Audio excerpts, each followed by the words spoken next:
What do you motherfuckers know about Nintendo compilations? That's what I thought. Yeah, so today I just kind of want to go over some Nintendo compilations throughout the years.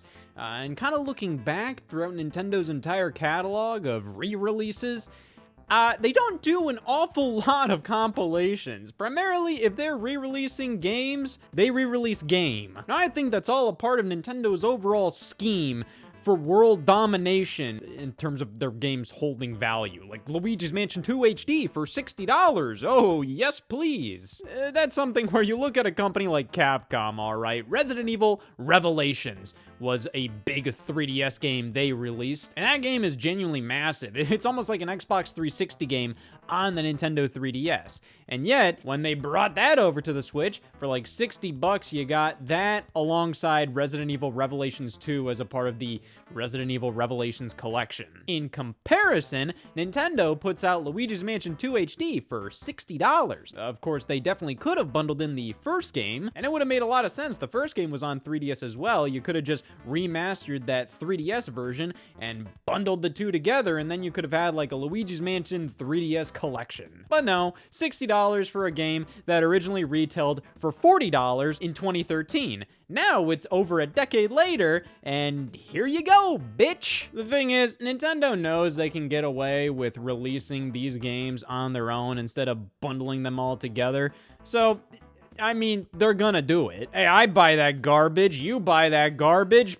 Why wouldn't they sell that garbage? So when Nintendo actually does do collections, it kind of feels like it's more of like a celebratory thing. Most of these are kind of released out of like necessity, like Pikmin 1 and 2, which we'll talk about that. Like that wouldn't have made a ton of sense for them to release both games separately, physically that is. Or they do it for like an anniversary or a celebration, like Super Mario 3D All-Stars for Mario's 35th anniversary, or Kirby's Dream Collection for Kirby's 20th. But let's just go through a bunch of them, all right? Starting with the king of them all. Yep, Super Mario All-Stars, which in of itself was re-released multiple times. This game originated as like one of the greatest deals of all time, and then it became one of the biggest fucking scams of all time. You know how I said Nintendo likes to re-release single games? Well, you know, originally they remade all 4 of the Mario platformers released on the NES. Mario 1, 2, 3, and the Japanese Mario 2. Honestly, was super ahead of its time. I mean, like, this set the standard for video game remakes and compilations moving forward. And then for Mario's 25th anniversary, they set the standard again, for laziness. Yep, how Nintendo just likes to re-release single games. They re-released a single game here. It's just Mario All-Stars again. It's just the original SNES game on a Wii disc. There's nothing different about it other than the whole like Wii channel intro sequence. But let's mainly talk about the original here, because this right here, you know, it doesn't matter. I really do like the packaging and everything, but when you get down to it, I mean, this is one of the most bare bones releases Nintendo could have possibly done. I've already talked about this thing numerous times on Scott Stash, and I love it as a collectible, but when you get down to the meat of the package, oh, it's like, oh man, here are all the extras.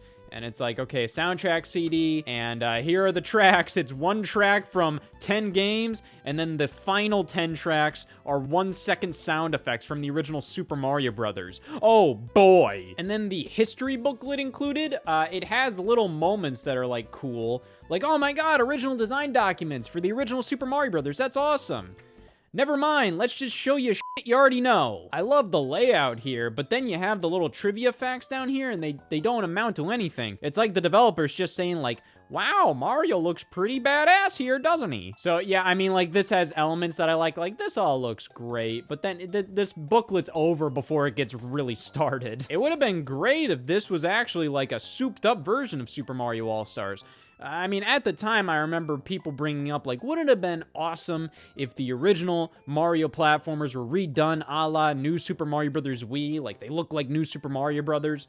Nowadays, that would have been, that would have just sucked all the life out of all of those games, but at the time, it would have been really cool. Hell, I still think it would be really cool. I mean, if you want the original versions of those games, you could just download them on the Wii Virtual Console. But let's mainly talk about the original release here, because this is a genuine compilation, and this is a re-release of the compilation, turning it into even more of a compilation. Super Mario All-Stars plus Super Mario World. So I believe there's no actual, like, complete in-box version of this. You can't actually get like an official Super Nintendo game box. But if you're gonna get a version of Mario All-Stars, this is the version to get. They incorporate Super Mario World into the game selection screen. And not only that, they actually updated Super Mario World in this package, just very subtly. They gave Luigi a more unique sprite. Wow, the definitive version of Mario World, everybody! But other than that, it's still just Mario All-Stars, just with an added game. And Mario All-Stars is pretty damn rad. Though I will admit, the Mario 1 and Mario The Lost Levels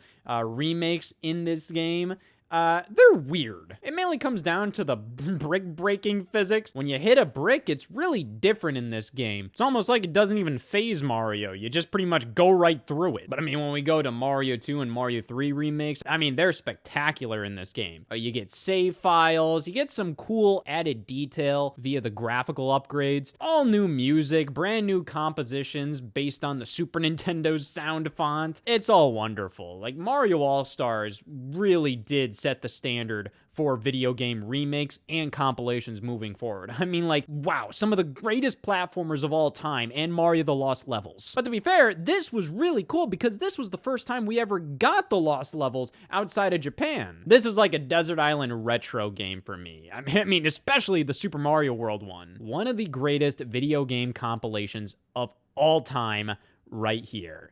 And wouldn't you know, Nintendo never did anything like this ever again. Most of Nintendo's compilations are kind of like double packs or something. So, like, on the NES, we got a lot of these, like, combo game cartridges. So Donkey Kong Classics, I mean, it just compiles Donkey Kong and Donkey Kong Jr. You, of course, have the iconic Super Mario Brothers and Duck Hunt, but you also have some triple game cartridges. So Mario, Duck Hunt, and World Class Track Meet, which uses the Power Pad. And then this one right here, which I think is probably honestly the best one. You get Mario, Tetris, and Nintendo World Cup. But these are more of like multi-packs or like value packs rather than compilations in my eyes. When I think of compilations, I'm kind of thinking of something that's more of like, oh, let's include a bunch of older games from previous generations. And nothing fits that definition better than The Legend of Zelda Collector's Edition on the GameCube. What the is that title? Yeah, this isn't really a traditional compilation in the sense of like, oh, it was available on store shelves and it's like The Legend of Zelda Master Collection or The Legend of Zelda HD Collection or whatever fan title you see thrown around like that, where it includes, oh my god, all these Zelda titles remastered in HD. Nah, this says it right here. This is a promotional disc. This was included in certain GameCube bundles, and I remember this kind of released out of desperation. Nintendo was really trying to drive up interest in the GameCube again, so they included this Zelda Collector's Disc, which bundled together 4 classic Zelda titles. We get Zelda 1 and Zelda 2 from the NES, and Ocarina of Time and Majora's Mask. So this is pretty damn cool, all things considered. I mean, keep in mind, this released in 2003. Majora's Mask released in the year 2000. It's crazy. The concept of time is so strange because these are already considered classic games, and like Ocarina of Time is only like 5 years old at this point. But it almost feels like this is considered like, oh man, retro classics playable on the GameCube. The version of Zelda here is actually the one included on like the Wii Virtual Console. I always remember seeing that version where it'd say the copyright date was like, oh, 1986 to 2003, because they actually went in and they readjusted some of the translations because it was notoriously a little botched in the original. So you get 2 NES games, 2 N64 games. That's a pretty good deal on the GameCube, especially for kind of like a little freebie disc you get randomly. Feels a little strange though, because like, where's A Link to the Past? It's the one in the middle here and they just don't include it. I assume it's because just a year prior, they re-released A Link to the Past on the Game Boy Advance. So like, at that point, the GameCube had the Game Boy player on it, so if you wanted to play A Link to the Past, you get a Game Boy player and get the Game Boy Advance version, and then you can play A Link to the Past on your GameCube that way. Which, hell, this disc made it so then you could play basically the entire Zelda series up to that point on the GameCube. You have the NES games, and then Super Nintendo game on the Game Boy Advance, N64 games, and then all the Game Boy, Game Boy Color, Game Boy Advance games playable via the Game Boy player. Hell, included on this disc is a little History of Zelda video, and it kind of makes it obvious, like, damn, I can play the entire Zelda series on the GameCube. I feel so powerful with The Legend of Zelda Collector's Edition. What the hell is this title, buddy? Just call it Legend of Zelda Collection. Why is it called this? You also get like a small snippet of Wind Waker on here, which is pretty damn cool. I also love that this promotional disc got a player's guide from Nintendo Power. That shows it's far more than just a promotional disc. But it doesn't even feel like this counts as an actual release on the GameCube. It feels like just a nothing thing. But then when you actually pop it in, you're like, oh, hot damn. There's a lot to this release. But for my money, I'd say Kirby's Dream Collection on the Wii is the greatest Nintendo compilation. So this is one of the final Nintendo published Wii releases. This launched in September of 2012, just like 2 months before the Wii U released. Never released in Europe, and a ton of effort went into this, to the point where I just asked, like, you could have made this a pretty dope-ass Wii U launch title. That would have been awesome, but I guess they didn't want to launch the Wii U with a compilation of old Kirby games. It just, bro, that would have given you just so much random fodder to play. The Wii U was struggling, man. Why were you throwing Wii owners a bone like this? Especially considering most of the games included on here, you could already play on the Wii. The collection includes Kirby's Dream Land from the Game Boy, Adventure on NES, Dreamland 2 from the Game Boy, Superstar and Dreamland 3 from Super Nintendo, and Kirby 64 on, guess what? 4 of these games were already available on the Wii via the Wii Shop channel and Virtual Console. The Game Boy games are the only ones you couldn't officially already play. And even then, it's a little disappointing because a game like Dreamland 2 had some special Super Game Boy support. When you'd plug that game in on the Super Nintendo, you know, it looked a little special, and you know, nope, not on here. It just black and white. Looks kind of lame. But to be fair, the versions on Dream Collection allow you to play with a Wii remote on its side, which you couldn't do on the Virtual Console versions of the Super Nintendo or Nintendo 64 games. But even then, the fact that these games were already available on the Wii as is, I mean, who the hell cares? Because this collection is far more than just, oh my god, the game's included, how much value is here? No, they went above and beyond with everything surrounding it, which I think is important in fun little anniversary collections like this. The presentation is off the hook here. I mean, I love the little intro video, and then you have the menu systems. You have this whole timeline, which not only tells you the full timeline of Kirby, but also world events. Yep, Barack Obama is canon. You also get episodes from the Kirby Right Back At Ya anime, which is just like, okay, thank you. And then you also have brand new challenges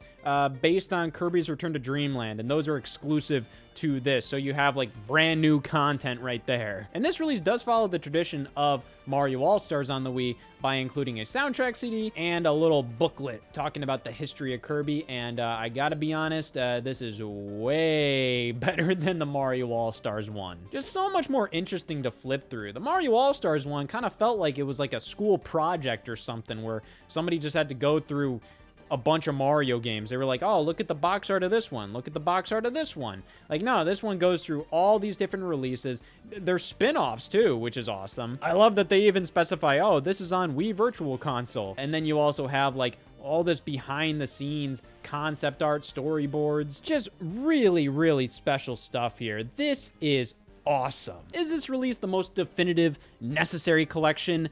No. Back in 2012, the Game Boy games were great to have here, but you know what would have been incredible if they would have put Kirby Tilt and Tumble on here and put the motion controls on the Wii Remote? That would have made this collection so damn useful. I know I'm acting like this is like a measure in productivity, but still, like I've said, as it stood, you could already play all these games on Wii, and hell, you know, I'm not gonna act like at the time people already weren't hacking their Wiis and playing Game Boy games on them already. But I don't think that's the best way to think, because it's just like at that point, oh man, people are hacking the Nintendo Switch and putting their own emulators on it. Guess we better stop re-releasing old games on this console. Nah, I think that's silly. So, like, okay, yeah, you could hack your Wii and play the Game Boy games. That doesn't really take away from the value that, like, yeah, you couldn't officially play Game Boy games on the Wii already. So, yeah, it's great that these were there, but they could have gone a little further. They could have included a bunch of spin-offs. Tilt and Tumble would have been awesome to have here. And I kind of feel like it would have been better if they just put this out on Wii U. You know, like,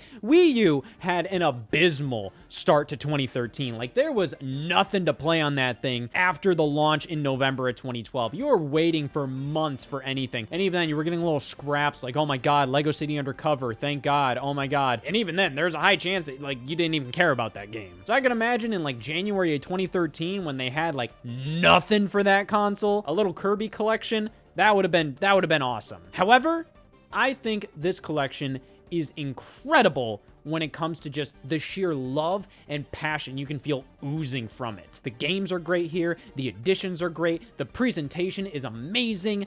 I love this collection. One of Nintendo's best right here. On an unrelated note, yeah, everybody, let's bitch a little bit. Super Mario 3D All-Stars, the long-awaited follow-up to the original Mario All-Stars, released in conjunction with Mario's 35th anniversary.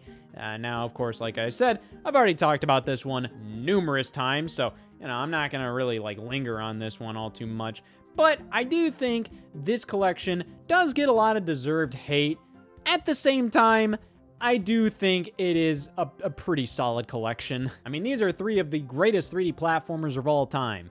Yes, you can emulate Mario Galaxy and Mario Sunshine in, like, the Dolphin emulator on PC. Yes, Mario 64 is playable on damn near anything. But at the same time, hey, they're available in handheld mode, and also, I'm tired of acting like emulation is like the easiest goddamn thing in the world. Yes, in many cases, it can be. But you gotta put up with a bunch of random bullshit half the time. I turn on my PC and I have to deal with all this nonsense, man. It sucks. Unofficial emulation can be a headache. I don't want to deal with it half the time, man. Even hooking up a Bluetooth gamepad to my PC, like, that can be so damn frustrating for no reason. I'm like, why isn't it connecting? I just want to play my goddamn games, and sometimes video game consoles are just a little easier than that. I'm not gonna act like, oh my God, I have this hard time emulating on PC. Nah, I don't most of the time, but, like, acting like it's foolproof, oh my God, it's always so easy. No. A lot of times, random nonsense happens, and you just gotta figure it out. You gotta troubleshoot so much stuff,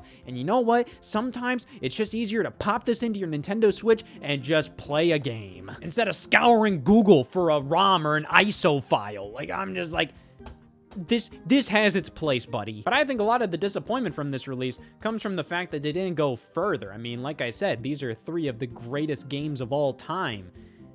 You kind of wish they would be treated like it in this collection. And I guess they're treated as such by the fact that they don't do anything else other than just give you these three games. There you go, buddy. They speak for themselves. We don't need to throw in any extras. You get three of the greatest games of all time. Suck it up. This is all you're getting. My problem is they do try to throw in extras, like the soundtracks of the three games.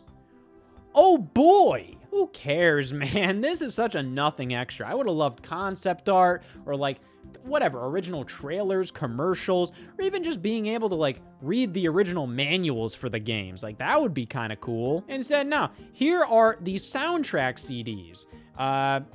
All these are available on YouTube, buddy. This isn't really that useful. I mean, like, yes, I know some people are definitely gonna claim, like, what are you talking about? I love using my Nintendo Switch with Mario 3D All-Stars popped in as an MP3 player.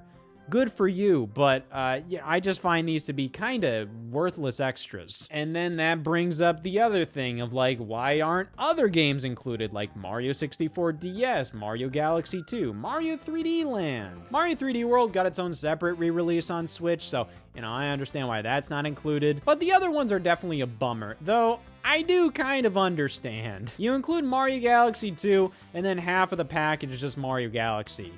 You might as well call it the Mario Galaxy and Friends collection. But also, Mario Galaxy 2 did utilize the Wii Remote's pointer a lot more for, like, legitimate gameplay. So maybe they were just kind of running into problems with the Joy-Con gyro, and they were like, let's hold off on this a bit. If we're going to do Mario Galaxy 2 later on, let's really work on it to make sure it's okay. Because, you know, hey, we don't really need Galaxy 2 as much as we need Galaxy 1 here. Let's just do Galaxy 1. And to be honest, you don't really need Mario 64 DS. It would be cool if it was here, but, like, you don't really need it. And then Mario 3D Land kind of feels like it would be out of place in the collection. Like, these three feel like they belong together. So, I get it. It would be cool if they made this more of a definitive collection, but as it stands, like, if you're gonna do 3 games, you gotta do these 3 games. These 3 games feel like they belong together. I think the other thing that feels kind of off about this release is just how they did upgrade the games in many ways, but, like, not a lot. Mario Sunshine is in widescreen, that's awesome, and Mario Galaxy looks really nice in high resolution. But then Mario 64 just isn't in widescreen, it's still in 4:3. And they try to do all this stuff, like, they try to smooth out the text, and I'm like, it looks, like, fine, I guess, if, like, that was the original intended look of the text, sure, but in many cases, it kind of just looks like they just smoothed it out in Photoshop. Mario Galaxy forces you to use the touchscreen as the pointer in handheld mode. That's fucking disgusting. Mario Sunshine originally had you use the analog triggers of the GameCube to control the levels of water spurting out a flood here, and they had to change that up to work with the Nintendo Switch Pro Controller and Joy-Con because those don't have analog triggers. So, like, in many cases, like, oh, this is the definitive official release of Mario Sunshine, but it's also kind of gimped in the control section. At least it was at launch. They did update Mario 3D All-Stars to work with the GameCube controller plugged in with the GameCube controller adapter. So, yeah, I would say this is the definitive release of Mario Sunshine. It's really weird that they went out of their way to do that, considering this was a limited time release that it felt like they didn't give a damn about. Yeah, after March 31st, 2021, they said, this is not going to be available.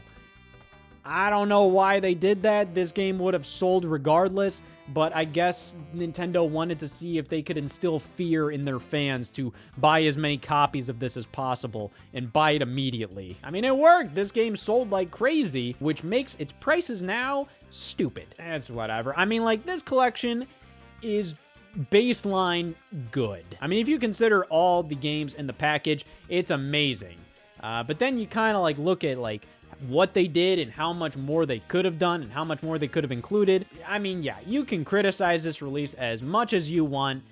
At its core, though, it's fine. I think they could have done more, but what they did do, they did kind of the basic bare minimum, but these games are all so good that, like, I can't hate on this release that much. Let's shift our direction a bit to puzzle games, because this is honestly one of the most lucrative genres Nintendo does compilations for. Probably because, you know, hey, they're just puzzle games. It's not like you can just re-release Dr. Mario by itself, just basic-ass Dr. Mario, and have it do well outside of, like, you know, a downloadable form, which is what most of the Dr. Mario games Nintendo released after this compilation were really. It was like WiiWare, DSiWare, all that. Oh, we have one right here. It's Tetris and Dr. Mario on the Super Nintendo. This is a fine version. I mean, it's just kind of a Super Nintendo version of the NES releases of Tetris and Dr. Mario. And yeah, I mean, like, this is great. I will say this release almost makes it a little forgettable that Tetris and Dr. Mario, you know, the games separately, did release on Super Nintendo, mainly because they're bundled in with each other. This game doesn't even feel like a Super Nintendo release. It feels like a Costco value pack. But hey, it's Tetris and Dr. Mario, a damn good deal on the Super Nintendo. Then you also have Dr. Mario and Puzzle League. Puzzle League being Panel de Pon or Tetris Attack from the Super Nintendo. And this series has just constantly had different names. You know, we have Panel de Pon, Tetris Attack, Puzzle League, Pokemon Puzzle League. And this Game Boy Advance version is the most basic-ass vanilla version of that game. There is no character here whatsoever. Same goes for Dr. Mario on this cartridge. This cartridge is literally just like, hey, do you want to play Dr. Mario? Do you want to play Puzzle League? Here you go, bitch. There's not much to that one. In contrast, here's Nintendo Puzzle Collection on the GameCube. Only released in Japan, this was originally meant to release in North America. I remember looking through a Nintendo brochure and seeing an English logo for this, and that was pretty crazy. I don't know why they wouldn't release this. This seems like a pretty surefire bet for North America. I mean, it's a Nintendo puzzle collection. What about this wouldn't appeal to us Ohioans? But it's interesting because we have Dr. Mario 64 on here, and then the version of Panel de Pon here was actually meant for the Nintendo 64 and was canceled, but it finally released here on the GameCube. That is incredible. That is like the coolest damn thing about some collections and re-releases, just seeing canceled games get resurrected. It's awesome. And then Yoshi's Cookie. It's Yoshi's fucking Cookie, man. This version of Yoshi's Cookie is completely unique to the GameCube release here. So you get a brand new version of Yoshi's Cookie. Good for you. Congratulations. This release is also interesting because this bundle here comes with a GameCube to Game Boy Advance link cable, and you can actually download versions of these games for your Game Boy Advance, which is pretty sweet. And finally, we have here Puzzle & Dragons Z plus Puzzle & Dragons Super Mario Bros. Edition for the 3DS. I mean, technically speaking, this is a compilation because both of these games released as separate releases in Japan. They didn't over here. This is the only way we got them in North America. So, hey, pretty sweet deal, but still, it's Puzzle & Dragons.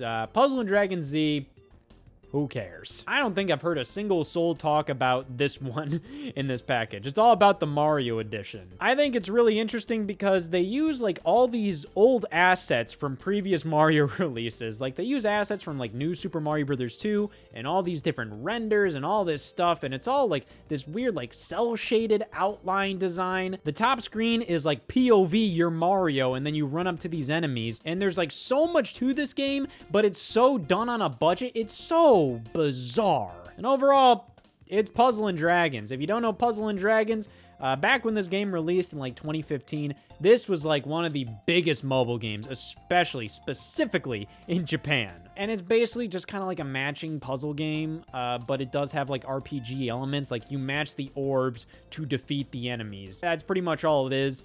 And the Mario version is a Mario version of it. But a game like that is a compilation, but it doesn't really feel like it.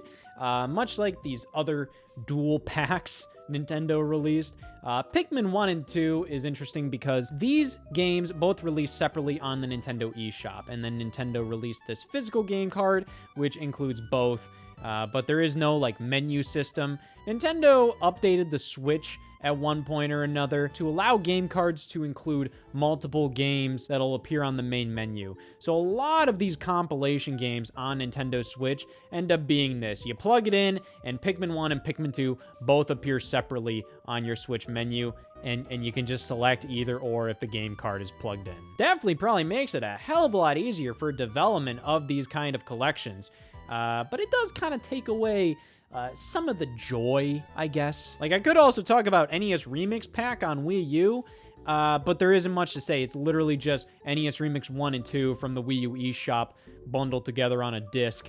But it is kind of fun because you get a unique menu at the start. It's not that interesting. It's literally just a menu where you select one or two. But still, I kind of like that. It's like Wii Sports plus Wii Sports Resort on the Wii. There's a bit of an obscure release on the Wii that includes both games. It was included in some Wii bundles. And like, yeah, it's pointless, but I do like the fact that it comes with a unique menu. That's fun. But then we have stuff like Advance Wars 1+2 Reboot Camp, which, I mean, it's a compilation, yes, but I don't know, man. I find this more to be just like a flat out like, hey, it's an Advance Wars remake and it has 1 and 2 included.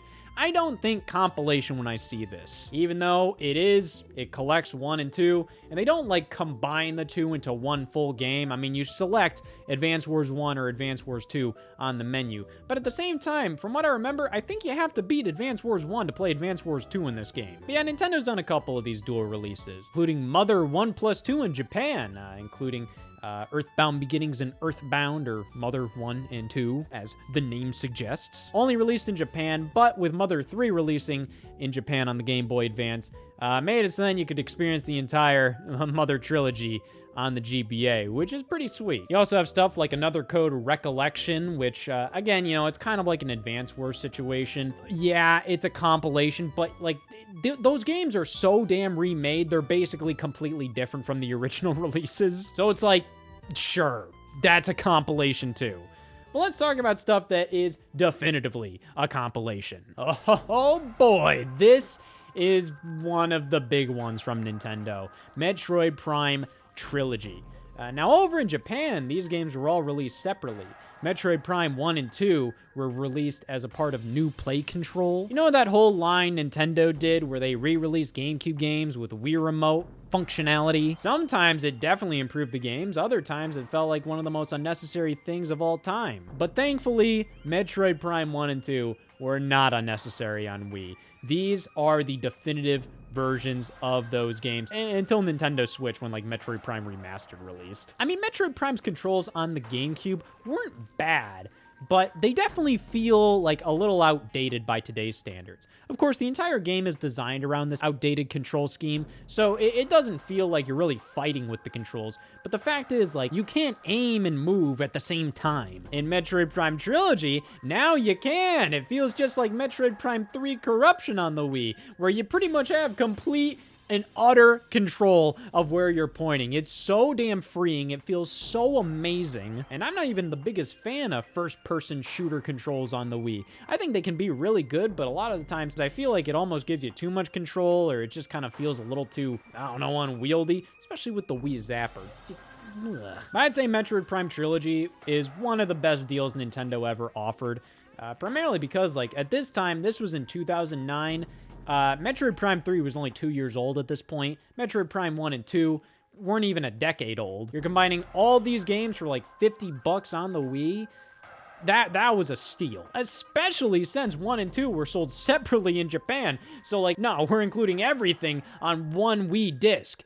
Amazing. Speaking of amazing, these aren't, but they're cute. The Game & Watch Gallery series. I love the fact that Nintendo kept their Game & Watch line alive with these small little collections on the Game Boy. I mean, it felt like the most natural thing in the world to be like, hey, the Game Boy succeeded the Game & Watch. Well, let's release a bunch of Game & Watch games on the Game Boy, because Game & Watch games, you know, I'm not gonna act like they're these incredible things, but you can definitely see just how tightly and well designed they are for LCD calculator screens. Felt like Nintendo went out of their way to create fun high score based experiences with the limitations the Game & Watches had. It didn't feel like they tried to go too ambitious and create things that were just uncomfortable to play via these incredibly limited devices. In comparison, you look at something like a Tiger Electronics handheld and like, yeah, those things stink. Felt like they were going like, yeah, let's make fucking Metal Gear Solid for a fucking calculator. So yeah, I find Game & Watch games to be genuinely fun, cute little games. I'm not playing them for more than like 3 minutes if you give me one, but yeah, I think they're really cute. And the Game & Watch Gallery series kind of modernizes them and collects a handful of them in one little package. They offer the original graphics, which are nothing special, but then they also offer these modernized versions with Mario characters and maybe some new mechanics here and there. And it's really cool. I think these are wonderful little handheld games, and it's really cool to see them recontextualized with different characters. But they also put these out on the DS, Game & Watch Collection and Game & Watch Collection 2. These are not the same thing as Game & Watch Gallery. The Game & Watch Gallery series genuinely took these Game & Watch games and gave you like 5 of them and modernized them too. Plus there was all these little extras and stuff. Like, it was a genuine package. You didn't really feel ripped off. Game & Watch Collection was a damn ripoff. These were Club Nintendo rewards. I saved up all my points, and I was like, oh my god, there is an exclusive DS game I can only get on Club Nintendo. I gotta get this. And then it came in the mail, and it's 3 Game & Watch games. Oh my god. They're not even modernized. It's like, what am I doing here? To be fair, these days, I think this is kind of cute and cool. I mean, you get dual screen Game & Watch games. I mean, you look at the original Game & Watch for Donkey Kong, and like, you just see the DS. It looks exactly like the DS. So how fitting is it that they release the dual screen Game & Watch games on the DS in their entirety? Like, yeah, it's cool. But in comparison to the Game & Watch Gallery series, this pales in comparison, just based on the fact that all this is the original Game & Watch games. They're not modernized. They don't have any extras. It's just the Game & Watch games. Game & Watch Collection 2, though, has an interesting feature. This only includes 2 games, but then you have a third, which actually spices things up. So these 2 games, Parachute and Octopus, are both separate games. They didn't actually use the dual screen, unlike the games included in Game & Watch Collection 1. But then you have a third game, which is both of them at the same time. That uses the dual screen. So that's actually an interesting little twist that actually makes this a very unique release, because, I mean, yeah, these are both old games, but this is a different way to play them. That's neat. But I gotta be honest, as a kid, I was always a little miffed at Game & Watch Collection. I thought it was a cool collectible. I thought it was like, oh, damn, I got my very own exclusive DS game for being such a big old Nintendo fan. But at the same time, I played it for like 5 minutes when I got it in like 2011, when I was like 14, and I went, oh, these are just Game & Watch games. Okay. So I never picked up Game & Watch Collection 2 as a kid. Hell, this version is still sealed. I picked this up on eBay a little bit ago. And to an extent, this one's a little lamer considering it has like less original Game & Watch games, and they're not even the dual screen ones. But hey, at the same time, you get more of an original game and experience with Parachute X Octopus here, so that's neat. But those, for the most part, are kind of most of the general Nintendo compilations. That definitely wasn't like everything ever released, but for the most part, those are the heavy hitters. If you want to make some leaps, I guess, you have the NES Classic Edition and the Super Nintendo Classic Edition, which is definitely a collection of a few dozen NES and SNES games, and as a collection of those games, like, those are incredible. I do generally find these mini consoles to be like kind of just novelties. So, criticizing their game collections, I just find a little pointless. When the PlayStation Classic released and everybody was like, that game collection stinks, the Super Nintendo Classic, that's where it's at. I will ask you, how often do you actually play your Super Nintendo Classic? I have not plugged mine in years. It kind of comes down to just being like a cute little novelty. The fact that like, oh my God, all the best games are included on here. Hooray! It's just gonna sit on my shelf. Or you're just gonna hack it and add your own games anyway, so like, who cares? However, yes, the game lineup on those 2 are incredible. Yeah, technically, those are the best Nintendo compilations. But Nintendo actually did some cool things on the 3DS near the end of that handheld's life. We got games like WarioWare Gold and Rhythm Heaven Mega Mix, which weren't compilations of games, but rather mini games from throughout both of those series to kind of create like a brand new game, but not a new game at the same time. They're in this weird little corner. WarioWare Gold is one of the best WarioWare games in my opinion. I'd say it's my favorite of all time, but at the same time, it's a lot of old content, but it's also not a lot of old content because that old content is recontextualized in brand new ways. So you kind of have to ask, is a game like, let's say, Mario Party Superstars, like, is that a new game? And is that a compilation? I mean, it's compiling nothing but old stuff. But at the same time, a game like WarioWare Gold does have new content in it, like new micro games and new modes, brand new cutscenes, much like Rhythm Heaven Mega Mix. So at the end of the day, like, what are these? Not compilations, that's for sure. Unlike this, see that? That's a plus! It's multiple games in one! Nintendo's giving us a deal! Which is exactly what Nintendo compilations are! Nintendo giving us a deal. I never said a good deal. Yeah, so I always look forward to whenever Nintendo actually decides to do collections or compilations, because, yeah, I mean, like, that's pretty much most of the major ones. So yeah, they don't really do them that often. But when they do, it kind of feels like an event. For the most part, they kind of do them for anniversaries or when they just really want to blow you out of the water with something like Metroid Prime Trilogy. I understand why they don't do them. I mean, like, if you could sell Luigi's Mansion 2 HD for $60, you would. Don't even act like you wouldn't. I'm not saying I like the fact that they're selling stuff like that for full price, but like, they're gonna do it, so like, you can either buy it or not. It's your choice. Nintendo is not in the business to give us deals, but a lot of the time when they do want to give us deals, they really give us deals. Some of these collections are the greatest collections of all time. Some. And I myself can't wait to see what Nintendo's next compilation happens to be. My money's on Donkey Kong Country Tropical Freeze and Donkey Kong Country Tropical Freeze.